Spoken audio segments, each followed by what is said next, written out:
Tapos na ang Valentine's. Inabutan ka na ng Chinese New Year, pero hindi ka pa rin makapag-move on. Sabi nga ng meme na ito, ano ka? Ampalaya?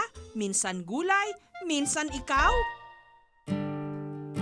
Si Angela, kahit saan daw lumingon, hindi pa rin mabura sa alaala ang kanyang ex. Gusto ko makalimot.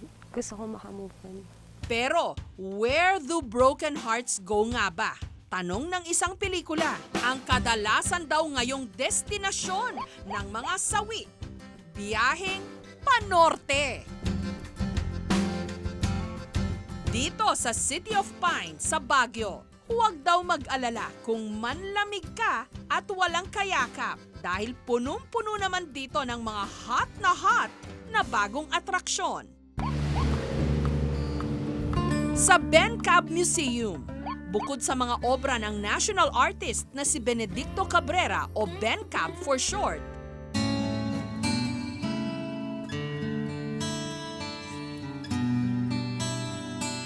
magandang magnilay-nilay sa makapigil hiningang view.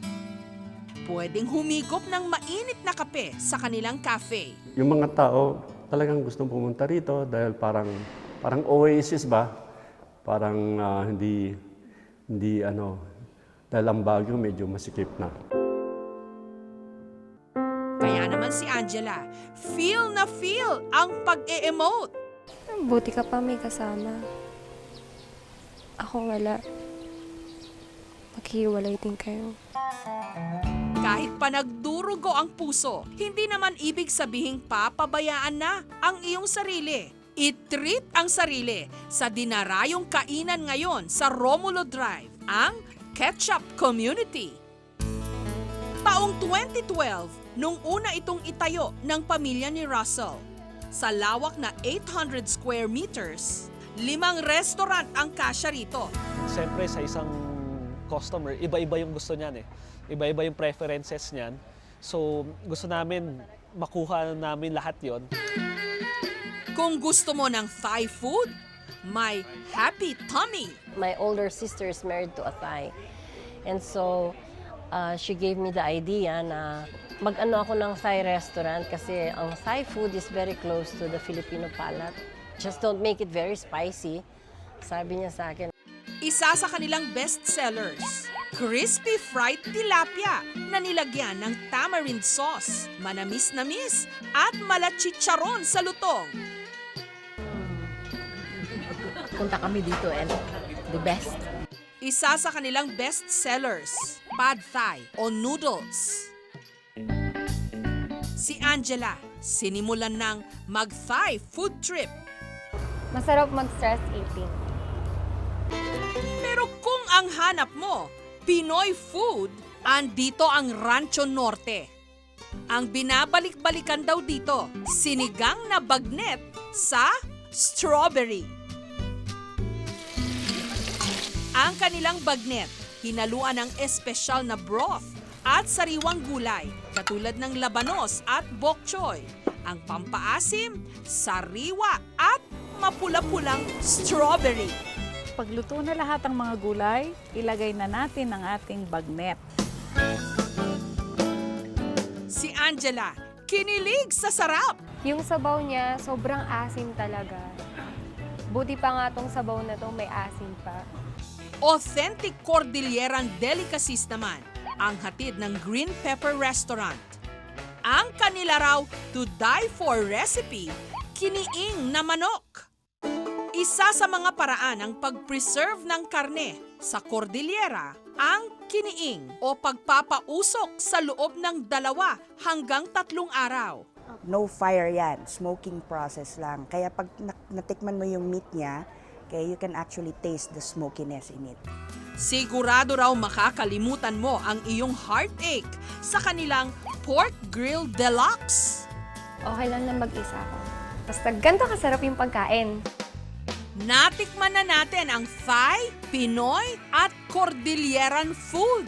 Dako naman tayo sa Rumah Sate, Indonesian-Malaysian restaurant. Naisipan namin na magkaroon ng yung Indonesian-Malaysian cuisine kasi in entire Baguio, wala ka pang makikita na restaurant ng Indo-Malay cuisine. Meron ditong klepon o palitaw ng Malaysia. Matamis at malagkit. Na may bukayo, pinagulong pa sa nyog. Meron din ditong group satay o barbecue. Ang last stop, Kanto, kung saan ang sikat, baby back ribs. Patok din ang kanilang dessert nachos. Di ba usually yung nachos related siya sa chilies and beans and ano. Yun, sweet naman. Sweet ice cream and berries. And So, for only $199, good for sharing na siya. Pero ako, wala ko share. Pero, buti na lang, meron silang dessert nachos. Matapos mag-food trip sa Baguio, bumiyahe ng padiretso sa highest point sa Pilipinas. Dito, garantisadong makalalanghap ka ng sariwang hangin.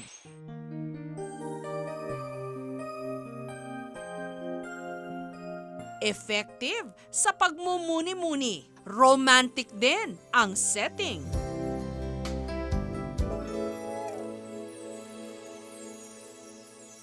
Sa bayan ng Atok, matatagpuan ang Northern Blossom Flower Shop na minana pa ni Lani sa kanyang lolo't lola. Dito po sa Benguet, ang tanim namin ay gulay. Lately lang, nakikita kasi namin sa mga imported na flower shops na meron silang mga benta na yung ganyan, katulad yan, cabbage rose. Sabi, bakit try kaya natin magtanim?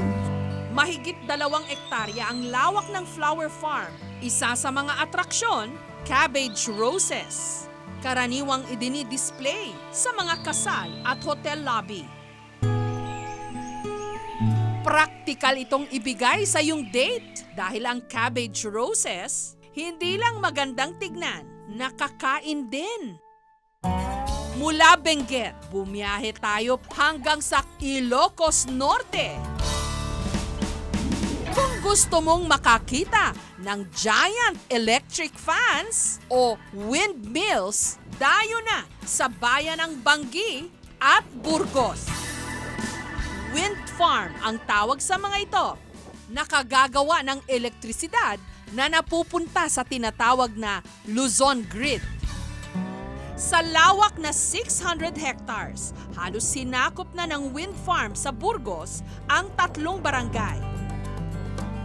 Hindi lang malaking tulong ang mga windmill sa paggawa ng kuryente. Maganda ring pasyalan. Perfect para sa mga selfie at jump shot. Ibang-iba siya. Sobrang refresh. O hayan, sa pag-ihip ng hangin, para harinawa makalimutan mo na ang sakit sa iyong dibdib. Kung gusto mo naman ng katahimikan, akyat na sa Sagada.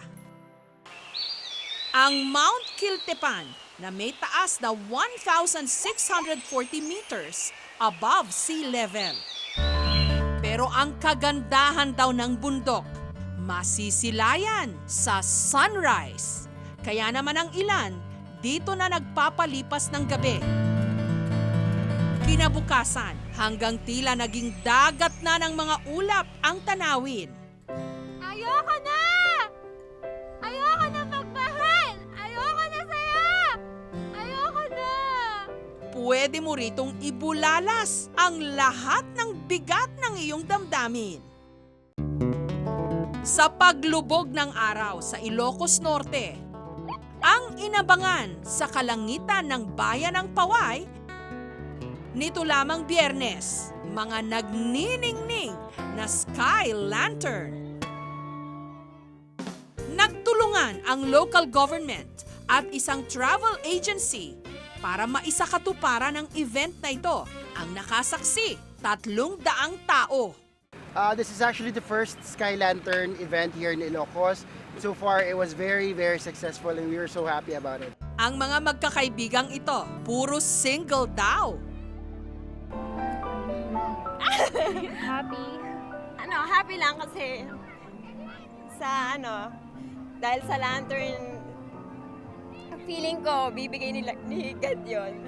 Si The One, the Mr. Right po. Sa ganito kagandang mga destinasyon, hindi malayong mabilis maghilom ang sugat mo sa puso. Kaya para sa mga gustong makapag-move on dyan, biyahe na pa Norte!